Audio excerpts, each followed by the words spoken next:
At 7 years old, my mom took me to a movie called The Wiz. My all-time favorite movie. The Wiz is an adaptation of the 1939 classic, The Wizard of Oz. But the thing that made this movie so great was that it was this Motown review. It had Motown's finest. So you had Michael Jackson, Diana Ross, Lena Horne, all these greats bringing this Motown groove to an American classic. So I'm 7 years old and I'm sitting in the movie theater and I'm clenching the arms of the chair. And I'm on the edge of my seat and my little feet are kicking like this. And I have no clue why I'm all excited about it, but I'm just, get the movie going, let's go. And so from the opening scene, I was hooked. So you want to imagine the movie opens at Thanksgiving dinner. And there's this family and they're singing this song. And the song is, don't lose the feeling that we have. We're family, we're connected. It's all about love and family. We're just so connected, this bond, there's nothing greater. And then they cut to Dorothy, who's played by Diana Ross, in the kitchen. And it's all dark in the kitchen and there's a spotlight on her. And she's saying to herself, feeling, what feeling? I don't even know the first thing about what they're feeling. What are they talking about? And that's a very real feeling for a lot of leaders, unconventional leaders, who have this sense of, I mean, that's good, I hear what you're saying, but somehow there's something different for me. Somehow there's something else calling me, and I can't put my finger on it, but there's something out there over the rainbow for me, and I don't know what to do with it. So there was this moment that she starts singing this song, and there's three verses. And the verses go,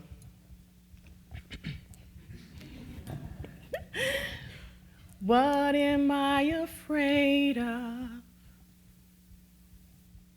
Don't know what I'm made of. Can I go on not knowing? We're talking about unconventional leadership today. We're talking about leadership in general. Inevitably, as leaders in this room, I promise you we've all asked the question at some point, what am I afraid of? Sometimes life just pounds us real hard and it just forces us to ask the question, what am I made of? And am I willing to go on not knowing? So with the help of Dorothy and her friends, we are going to actually examine that question as leaders on our yellow brick road. We are all going to look at our own individual journeys and how to get home. So in my doctoral research of helping young women develop as leaders, what I find is that there are some common threads that go through the leaders as they emerge and how to teach people to be leaders. The first thing about great leaders is that they are people of imagination. Martin Luther King said, thank you, it's Black History Month. I was hoping you guys, come on TEDxSeattleU, work with me. So let's change that to imagination. I have an imagination. So imagine Martin Luther King sitting there with his friends at dinner one day and he's like, you guys, check it out. This is gonna sound real crazy. But like I just have this dream, I keep imagining black kids and white kids playing together and I just see it, it can happen. I just have the dream. Crickets. I imagine people are like, oh, awkward. Okay, good thought, good thought. Maybe wrong time, let's try that again in 40 years. He's like, no, I see it, I had this dream. The thing about great leaders is the things that they imagine are bigger, they're beyond what we know to be now. They call forth new realities, they call forth new ideas and new concepts. I tell my girls all the time that if your mind can go there, if your mind goes there, your body, your healing, your affairs, your education, everything will follow if your mind can go there and goes there consistently. And your life can only go as far as your mind can see it. So some people say, hey, I see myself traveling around the world at 15. I don't know how that's going to happen, but I see it. And what that does is that drives up everything that you need to do to make that happen. So there's this thing called mental rehearsal. Sports psychologists do it all the time with athletes. So they take them through this process where they see it, they rehearse the play, they take them to the state where they just visualize and visualize. And knowing that if you see it enough in your mind, it's going to happen on the court or on the field, which it inevitably does. So if it works for athletics, it would stand to reason that it would work with the achievement gap in education. You would think that it would work in bullying. I think bullying is a huge result. Yeah, there's low self-esteem, there's all these other issues involved in that. But really, once we train our minds to be able to see ourselves dealing with things in different ways than our automatic responses, we now have new tools to access in order to handle ourselves and handle our issues in the face of a myriad of circumstances. It's about training your mind to make it so. Dorothy sang a song in the original movie, "Somewhere Over the Rainbow." I see it. What she was doing was she was seeing it, calling it forth. I see it. Somewhere over the rainbow where the dreams that I dream, they really do come true. I see it. She was mentally rehearsing, and she was calling it forth. She was calling forth a whole bunch of circumstances that inevitably happened to take her to that place over the rainbow. Now, just a real quick disclaimer about dreaming a big dream for all of our leaders and our unconventional leaders. When you dream a big dream, and I mean a really big dream, and I mean something crazy like black kids and white kids playing together in 1960s America in the Deep South, a massive shift is going to happen. And it's going to seem like a tornado that's going to take you up. A massive shift is going to happen. It's going to feel chaos, confusion, all the things that need to break down in order to come back to the place where we're trying to go. So it's going to look like dogs, fire hoses and bombings and boycotts. But inside of a greater vision, shift happens. Please make sure you got that right. Shift happens, right? And when the dream is strong enough, we always come back together. And so, because of that man's imagination, not only do black kids and white kids play together, but there are now black kids playing in the White House. And that's the power of the imagination. Great leaders are people of destination, very clear. I know where I'm going, that's it. So the tornado lifts Dorothy up and puts her down in the land of Oz, and now here she is in this new environment, new territory, new people, new ideas, new thoughts, new consciousness, at which point she's given something by the good witch. What does the good witch give her? Shoes. Thank you, guys. I know I'm old, you guys. Come on, work with me. Okay. Give her a pair of shoes, right? And what is the mandate that comes with when she gives her the shoes? She says, never take the shoes off. Okay, yeah, never take the shoes off. Never take the shoes off. So let's just consider for a minute that the shoes represent, I don't know, your purpose, just for the sake of this discussion. Essentially, the witch was saying, never step out of your purpose. Always stay in your commitment, always stay in your purpose, stay in lockstep. Never take those shoes off. In Harlem, Dorothy was a young woman trying to figure herself out and really didn't know who she was. But once she puts those shoes on, once she gets in Oz, puts those shoes on, she is now a somebody. She's now in the company of the powerful witch. The Munchkins worship and adore her. The Wiz only lets her in because she is the one wearing the shoes. She's the one with the purpose. Walking in your purpose opens all kinds of doors for you. So, guys in the room, when we talk about needing shoes, just go with it. It's about purpose. It's a lot deeper. Just when we say we need shoes, it's really, we've already thought. We're talking about life plans, okay? It's a lot deeper. So along your journey toward your destination, you'll meet people who are brought to your life to strengthen you and to bring out all of those things that you need to build in order to sustain the journey. So Dorothy needed to get her mind right. So enter the Scarecrow. She needed to be a heart-centered leader and develop her spirit. So the Tin Man shows up. She also needed to develop the courage and the fortitude to sustain this journey. And here comes the lion. But there was a fourth character. Anybody remember who the fourth character was? Bingo, Toto. Smallest character, no lines, but I would say one of the most significant because every major change, she followed him into the tornado. Toto exposed the lion for being a coward, and it wasn't until the witch said, "I'm gonna kill your little dog too," she got smart. She got real smart, right? Toto is really interesting. He's kind of like that still small voice. He was there the whole time, didn't say anything, didn't do anything, didn't demand anything, was just there. I call that the Holy Spirit. Call that the Holy Spirit. When it comes to Toto, Dorothy doesn't think much. She reacts instinctively. How many of you have had experience where you're like, I don't know, I'm just gonna go. Something just told you, I just gotta do it. Thank you for raising your hand. You know, I just have to do it. And you're not even always sure why, but it just feels right, it just feels now, and there's no questions, I just have to do it. And I think we all have that inner guidance systems, and what an inner guidance system, what I believe is that while a lot of us allow the outside world to drown that voice out, great leaders sync up to it. Great leaders are able to hear with it and move with it. Great leaders are people with high expectations, and they surround themselves with people who have expectations of them.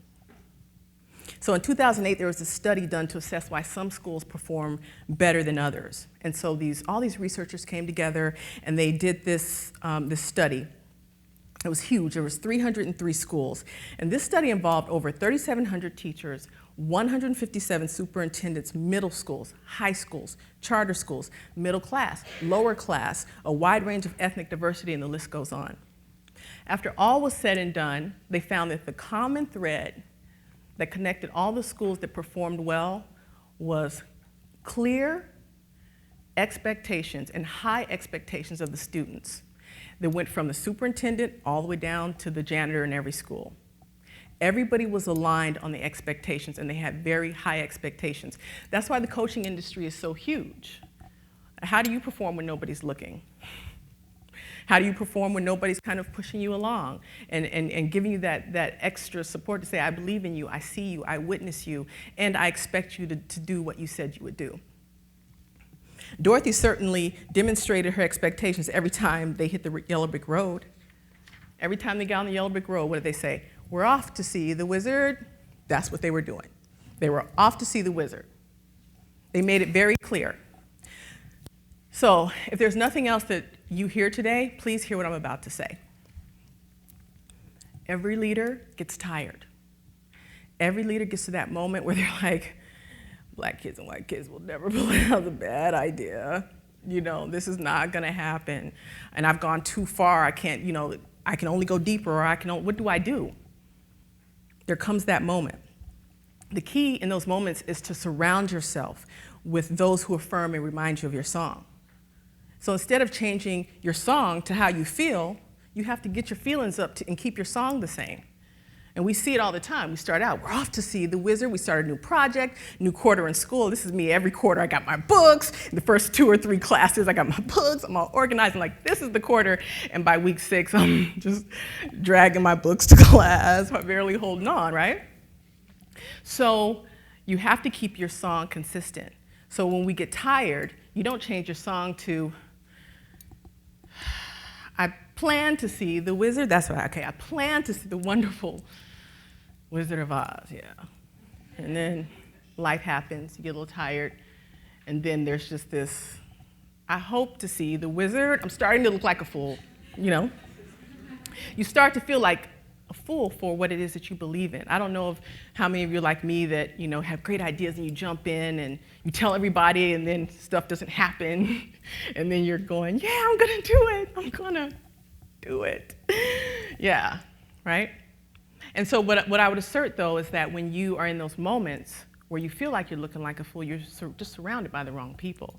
I'm very fortunate to make sure that I have people around me who remind me of my song and keep me on key. The best leaders take accountability. 100%, the buck stops here. The beautiful thing about accountability is that it forces you to keep your word, and it forces you to make wise and clear choices. Your yes is your yes, and your no is your no. There came a time where Dorothy, you know, it became bigger than her. It wasn't just about her getting home. Now she's accountable for three other people that are like, hey, are we getting to see the Wiz? How's that going for us? And they're really kind of, looking to her as a leader. And then there comes the point where the wizard is like, I'm only going to let you in. They can't go. And in that moment, she had to make a choice that we all go or none of us go, even if it meant compromising her ability to get home. As a result, all of Oz was freed from the witch. Are we willing to be 100% accountable as a leader and say, I'm going, give our word to it, and be relentless about it? Finally, there's love. What's love got to do with this? As a leader, come on. What is that about? Love is everything. I have a friend that's a doctor, and as she was going through school, she was going through intern, her attending would always cry if they would lose somebody. She's an emergency doctor, and she would cry when she would have to tell families, I'm sorry, we did everything we could. When she was by somebody's bedside and she sees them taken, she would cry. And so she was like the weepy doctor, right? And her attending said, look, people don't care what you know until they know you care. As a leader, I think it's important that we start integrating love as part of our whole structure for leadership. What if we actually loved each other? What if we actually embraced each other instead of assessing each other's journey? We're all trying to get to the Wiz. We all have something we're seeking. How insane is it that I say, you're going to go get a heart? You need a heart? Look at Kelly, she needs a heart. Oh, you need courage? Yeah. Oh, you're going to get a brain? Yeah, And we judge each other for all the things, and as I'm marching along to get what I need. So I think that we all have something that we're seeking, and what love does is allow us to look at each other and support each other and encourage each other as we go along to see the Wiz. Dorothy never said change, she just said believe. There was a point in the movie where the lion started, he was, had some breakdown and he was crying, and she's just saying, look, be a lion. Just be you. She didn't tell him to do anything else. She didn't say, pull yourself up. She said, just be a lion. And so she breaks out in this song, and then there's this point where they all belt out, her and all of them, all three of them, or four of them. They end the song by saying, I'm a lion. And they all harmoniously belt it out in unison. As a leader, sometimes you have to stand in the gap for someone, and you have to be that lion for them. She said, hey, if you don't see your magnificence, your greatness, your courage, your strength, I will be that lion for you today. Believe me. Believe in me. So my question is, who needs you to sing to them today? Who needs you to be reminded that they're a lion? Who do you need to be a lion for? So as we all know, Dorothy had it all in her, all along. She had all in her all along. There is nothing special or extraordinary about Dorothy at all. She was just willing to seek, find, and stay on her yellow brick road until she got home. As I mentioned, that my work is with young women to develop them as leaders. And I believe that there is actually an ideal way to do this that applies to me and you as well. If we can just harness the creative powers of our imagination and create a clear destination for where we're going, set high expectations for ourselves and surround ourselves with people who have them with us, be willing to be 100% accountable for who we are and for our word and our commitments, and love with all our might, we can actually all get home. Not as a community, not as a person, but as a world. So, while this marks the end of my time with you today, I hope it marks the beginning of some questions that you may ask yourself. What are you afraid of? What are you made of?